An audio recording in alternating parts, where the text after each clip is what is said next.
श्रियकान्ताय कल्याणनिधये निधयेऽर्थिनाम् श्रीवेङ्कटनिवासाय श्रीनिवासाय मङ्गलम् लक्ष्मी सविभ्रमालोकसुभ्रूविभ्रमचक्षुषे चक्षुषे सर्वलोकानां वेङ्कटेशाय मङ्गलम् श्रीवेङ्कटाद्रिशृङ्गाग्रमङ्गलाभरणाग्रये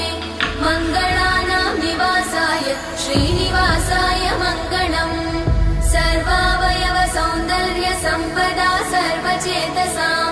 सदा सम्मोहनायास्तु वेङ्कटेशाय मङ्गलम् नित्याय निरवध्याय सत्यानन्दचिदात्मने सर्वान्तरात्मने श्रीमद् वेङ्कटेशाय मङ्गलम् स्वतः सर्वविदे सर्वशक्तये सर्वशेषिणे सुलभाय सुशीलाय वेङ्कटेशाय